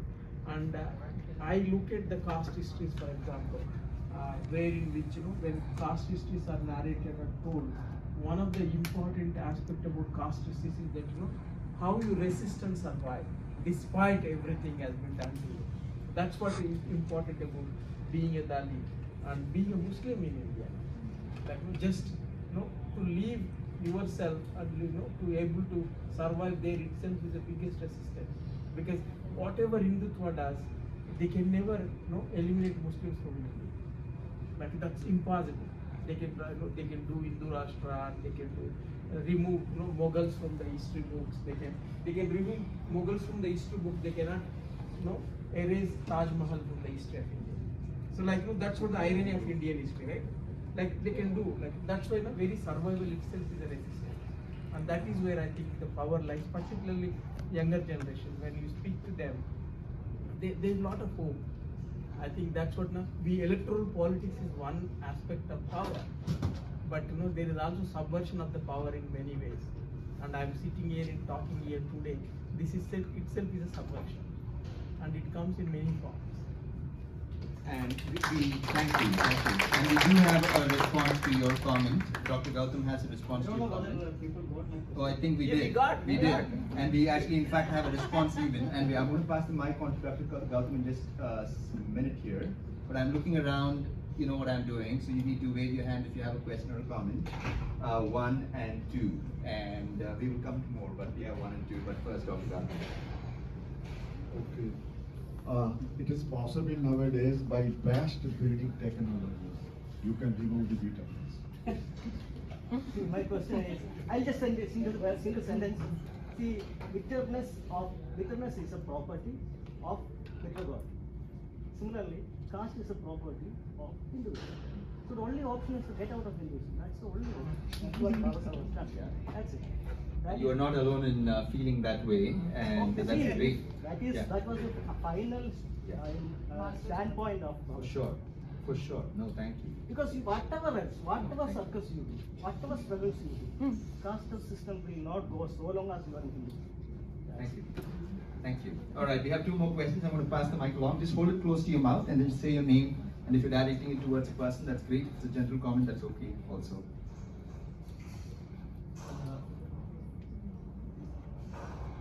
I am Abhirup. I'm a Dalit newcomer to Canada. So I have this weird habits, from India when I'm living. From the social media, you have a feeling that when you see a brown person, you feel like, oh, hi. You'll be connected with that person because you are not facing racism. But when I go here, I have this intimidating feeling to see another brown person in the context of, Hindutva is rising in West. And so I have this question to Chinaya, because when you see at that point of now, when you see another brown person, do you feel intimidating or connecting to that person because casteism, do you feel that person is your ally or casteist? All right. Thank you. Dr. Jangam, as you think about that question, I'm going to collect the second question here. I'm going to ask for some help to just pass this mic along. Thanks a lot. First of all, thank you so much for this brilliant, thoughtful session. I really loved it, and it was very moving. So here comes my entry into the 30-second sprint. Yes. So I just wanted to have more thoughts on the locational intersectionalities among Dalits that intensifies their challenges, particularly abroad, like in places like Canada. So I could totally resonate with Chinaya Jangam's comment, which talked about how, it adds to the challenges of not having social network in such areas like Canada or in any mainstream platforms. So you are made to be felt like you may have made it to this point, but you do not belong here. So how would the panel, particularly Professor Chinaya, would respond to that? How would you suggest to tackle these challenges or overcome these challenges? Yeah, thanks. Thanks you all. I'm going to just ask for some help to get the mic back, and I'll come to you. I will come to you. Here's what I'm thinking. The time is 4 o'clock, and those 2 questions were directed towards you, Dr. Jangam. So I'm going to give you the mic. And what I'm going to do is maybe ask your permission, if it's okay. Can we have another short round? Is that okay? Just one last set of questions, and I see 2 hands, and those will be our 2 last questions. What I'm going to do is ask Dr. Jangam to respond. And I'm also going to ask John and Darshan to tackle maybe the quest of intersectionality. So if you can keep your responses short, then we'll get the last 2 questions and we'll call it a day. Thank you so much again. Yeah, to respond to both of you, one thing is like when I look at brown people, fellow Indians and fellow Pakistanis, do I feel the affinity? That I do feel, but again, the conversation, the moment it goes into the second, section, that's where it gets more complicated. Like, it comes either, they'll be like very interested. They assume that everyone is IT. I'm not IT, right? I'm not IT, and they're confused when I say I'm professor, and they're more confused if I say I'm history professor, and they're even worse when I say I teach Indian history. People read Indian history, like then what happens is that what do I write? I say I write on Dalits. They get confused. I mean disturbed rather. So that's what I do feel affiliation, but immediately what happens is that it immediately goes back to your own roots and beliefs. And in that context, that's why I don't go to Indian parties. Like whenever we get invited to Indian parties, my wife used to say in the beginning, "You are going there, you're not talking." I said, I always used to tell, if you hear stupid people, tell them you're stupid. Otherwise, they think they're intelligent. Every time we go, my wife is like, "My God, everywhere you go, you fight and come." I said, "I don't fight, I assert myself. I can't hide myself." So this is what happens every party. And to answer Jatin's question, this is what Dalit History Month is about. What we can do. I think this is what we have arrived here. There is no way it can go back.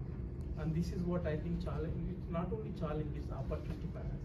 I can't imagine this sort of event happening at UFT 10 years back, right? And I think this is what is very important, and I think this is where we have arrived at. These conversations are important, both to build solidarities and also resist injustice. Injustice is injustice, whether it happens in Canada, India, or in native lands, wherever it happens. And that's why we have a moral responsibility to start. I think that is where anti-caste discourse also will move on. Thanks, and I'm going to quickly invite John and Darshan to also maybe tackle the question about intersectionality and diaspora, or in whatever fashion you think is best. And then I'll collect the last two questions, see where we're at, and we'll call it today. Thank you. I just want to continue with so even with my close circle of friends from high school, those are mainly Tamil friends, I don't bring up the topics of caste, because if I bring the topic of caste, the fun will go down and the mood becomes serious. So you don't want to be the party poopers, right? So that's the thing. So that's why we always hide our identity, because we don't want to spoil somebody else's fun, or when they bring this topic up, they cannot be cheerful, and then they might even spoil our mood at the end of the conversation. So we want to always protect ourselves. That doesn't mean I actually overtly put my identity out. I don't actually say I'm a Tamil anymore. I say I'm Tamil speaking Dalit. That's actually giving me a resistance against singular racism in Sri Lanka, because I'm Tamil speaking, but also saying Dalit is actually giving a resistance against the casteism. So that's the way that I identify myself. So whenever like Tamil History Month or Heritage Month comes in, I always get worked up about it. So I try to turn off the social media channels and all this stuff. But it's an everyday experience. Only way we could, I think, liberate ourselves is to putting our identity out, talking about it, keep on talking about it, and moving this forward. To add a few points to intersectionality, I don't usually go to random brown places and then out myself and then invite problems, because I've said in social groups and I've been removed from WhatsApp groups like that. So I don't do in person. I would find safe space and then work from there. But I also don't do intense topics in friend circles. Sometimes I try to avoid that just to be safe, because when you make yourself vulnerable, then you also need to be heard. So practice care. That's all I can say. Thanks, John. So I told the panelists that when we call it a day, we will come to them for a last set of concluding thoughts, like 30-second concluding thoughts. So what I'm thinking is, now we kind of at the closing time, I'll get our 2 questions and comments. Yeah? Okay. Someone else is ready to go. I'm going to go with the person here to the far right, far left. So I'm going to collect one far right, far left question. Far left. Sorry, and then what we're going to do is just come straight to our concluding remarks. So if you feel like the questions and comments are kind of directed at you, that's okay. When it's your turn to offer your 30-second concluding remark, maybe you can tackle the question or comment, and if not, you can still feel free to offer your concluding thoughts. So I'm going to pass the mic on to you. Hi, my question is to Professor Chinaya. In North American academic spaces, we largely find there's a lot of interest from Savarna colleagues in studying marginality or like victim stories of Dalit Bahujans. Oftentimes, when we go into deeper like conversations, we find that it's a way of like easy way of winning grants or awards in this kind of spaces. So how do you see the relative absence of ethnographies or studies on Savarnas who actually are create the conditions of oppression, and an excessive focus on victim stories in academic spaces? Thank you. Okay, the conversation is getting interesting, you all. Thank you all. My name is Ramar Periyaraju, and I have only one question. These days I'm a temporary resident here, and these days it's very difficult to migrate from India to other countries, especially for student or workers like me. I'm a temporary resident. I'm trying to become a permanent resident. Is there any plan or guidance to Dalit community, especially in Tamil Nadu? There's a lot of people who is from academic or they're working. They are highly paid jobs in Tamil Nadu, especially in India, but they want to migrate to other countries to do to get out of from the comfort zone or the suppression.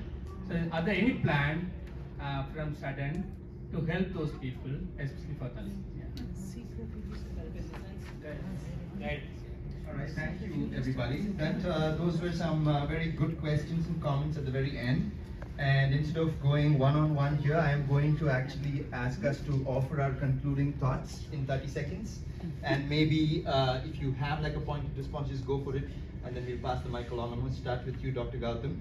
And we're going to actually just make our way along this way, and Darshan will close us off. Right before I do that, I just want to say quickly, thank you for coming here. Please make sure you say your name to one more person than you did. Shake a few hands, know at least one more person in the room before you leave. Really, that's it from me. And then once the panelists offer their concluding thoughts, I will invite you to join me in applauding them and you for this great conversation. But let's start from Dr. Gautam, and then Darshan will end with you. Just pass along the mic. Hi. My final comment is political power is the master key. The politics in India is going just for grabbing, or actually it is for managing 40 lakh crore rupees budget of India and vast natural resources. The politics is around this. If you have the political key in your hands, you can prioritize the budget. You can use the budget as you want in a vast, judicious way. And when the Dalit Bahujans rule was there 500 BC to 500 AD, India is known to be, Indian history is known to be the golden history, and this problem was either eliminated or it was minimized. That's it. Thank you. And second, okay. As part of my I will close it. And regarding the interest on marginality and the experience of the oppressed communities, a lot of interest from Savarna academics. So I think this is something a long time back. I think Professor Gopal Guru wrote about theoretical Brahmins and numerical Shudras. And I think this is part of the Indian academic and also South Asian academic problem. So, but in one interesting thing I see that there is a necessity to reflect on the privileged caste, like white, for example, white privilege has been questioned, and white people who are writing about how white privilege, but fragility of whiteness, that book, very famous book. And even if you have problems, one of the important things is that reflecting about your own privilege is very, very important part of it. But one of the things I noticed in my experience, the Savarna, particularly the feminist academics, are very important allies for anti-caste organizing and anti-caste academics. So I think that's where what we have to do is that we need to know people. That's where I think when we form alliances, who are the people and what are their interests. Of course, for many people it's a career opportunity, as you said rightly, grants and careers and all those things. But we also have to learn about their sincerity in terms of affiliations. And I think that's where I think, as academics, we have to make the differences and make alliances. And sister's question, Priya, right? Yes, Sister Priya's question. I think this is where, identity politics is all about power. And that's when, in Tamil Nadu or Andhra Pradesh, Mala Maria problems or Arundhatias or Pulaya and all these things are part and parcel of this whole idea of democratic politics and how they basically suck you into it and also subdue you. And Dalit resistance, electoral politics, one of the important challenges that from Maharashtra to UP to Tamil Nadu is that people are made to believe that they are really emancipated. And that's where I think education is very, very important. And that's why Ambedkar always emphasized educate, organize and educate. And I think that is a way forward. And my last comment is that I think this is a historic momentum where we are in, in terms of TDSB motion and the leadership we are having, and also the way we are able to have conversations. I think this is really taking us forward, and I think it continues. And Jai Bhim to you all again. Thank you so much. Thank you, Professor Jangam. I just want to say, in contrast to what you said, Savarna feminists terrified me. And, it's the Dalit death and Brahmin patronage. And unfortunately, every single one of us, Dalit academic, who's still at the threshold, we know that we cannot survive without Brahmin patronage. But the ways in which Savarna feminists have, come as conquistadors to the site of caste and anti-caste work, it's I hope that some Dalit academics get together and we actually write about it. Of course, that would mean the end of our career, so we have to live in each other's spaces.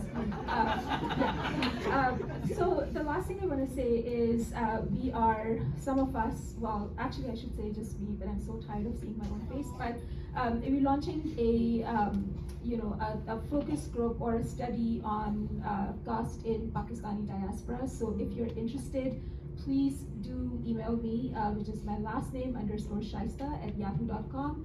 And do not mock me for Yahoo as my because I am old and Yahoo was actually fashionable back in the 80s.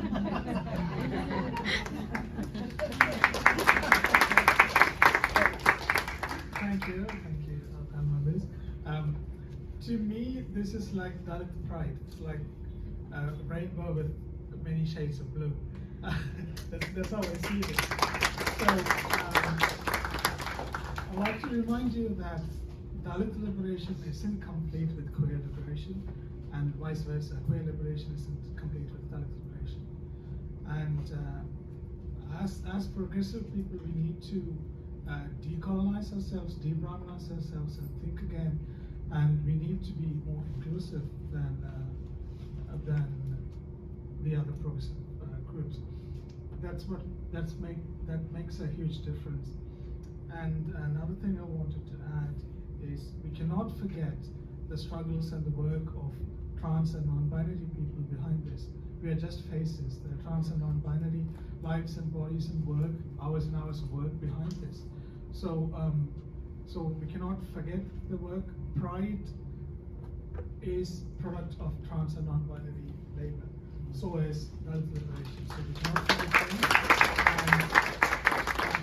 And moving forward, we'd like to see more Dalit, trans and Dalit non-binary faces on the panel.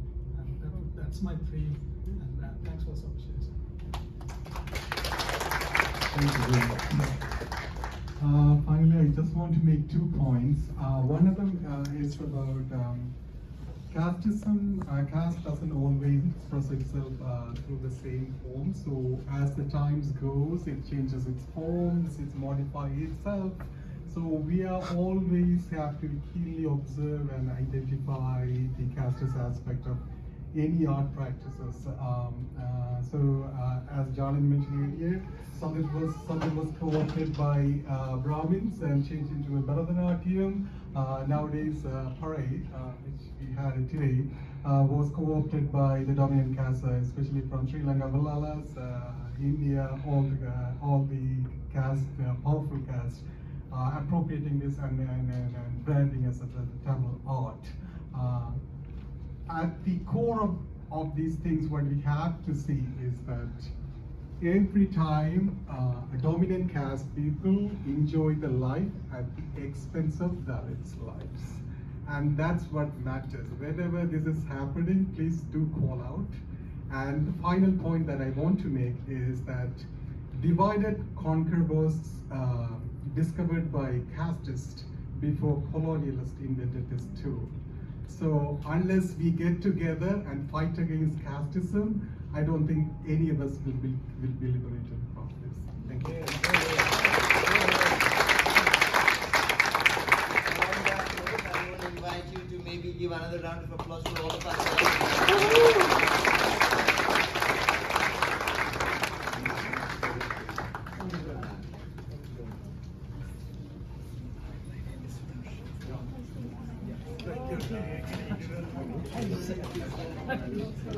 Oh, sorry, it's not done. It's not done.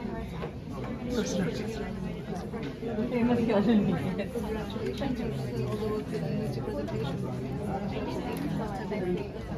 I'm Shubhra. I teach at Alright, we are out of time, and I promise it's just going to be maximum 10 minutes, so please bear with us. So the panel discussion was so enlightening, so thank you all the panelists for sharing your thoughts. And also thank you to John for facilitating the discussion.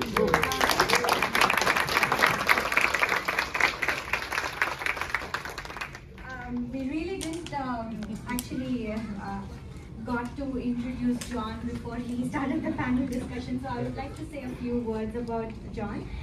His full name is Sundar John Rupalan, and he is an associate professor of biblical and theological studies at Canadian Mennonite University in Winnipeg, Canada.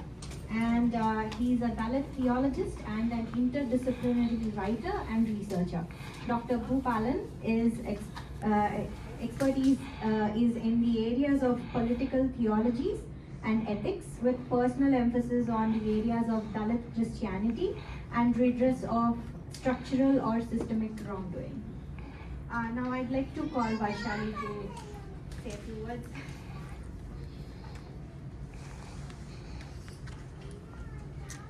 Thank you, everyone.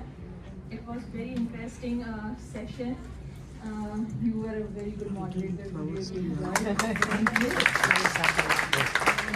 Finally, I would not take more than a minute. I would like to invite Yalini. Come up, please, in front. Trust me, not a speech. Also, I would like to invite Professor Chennaya, Vijaya, Pulli Bhai Sahab, and Shailaja. Shailaja, are you here?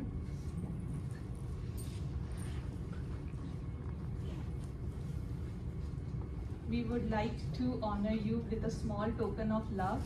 It's very interesting. I hope you will go through it.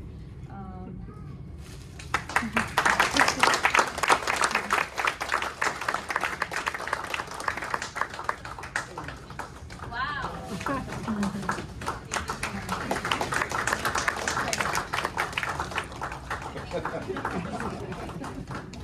you go. Thank you so much. Thank you. Chinaya sir, vote of thanks very quickly.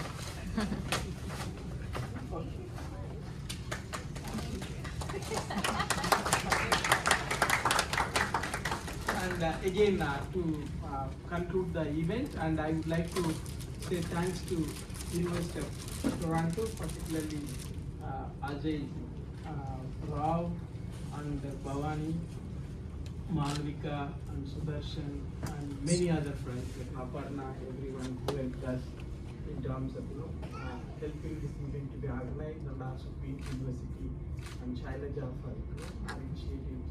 And I also want to thank my own department when I wanted to do this thing. My department also came forward. So and many people helped. As Sudarshan pointed out, we have this caste equity group and various things and mobilizing and organizing this event. We have many invisible hands worked beyond and helped us, giving us strength. And on Saturday, and this much of crowd is like shocking to me. That we in place like Toronto.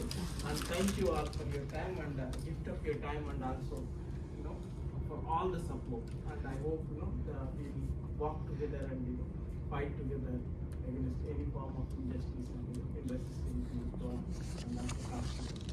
and also all forms of oppression. And thank you all again, and Vaishali and Navya, and you both have done so great job. And our little soldier is still taking, and special thanks to him, last 3-4 hours he is sitting and doing that. And thank you all again, thank you so much. And Jai Bhim to you all, and happy Dalit History Month. Thank you so much.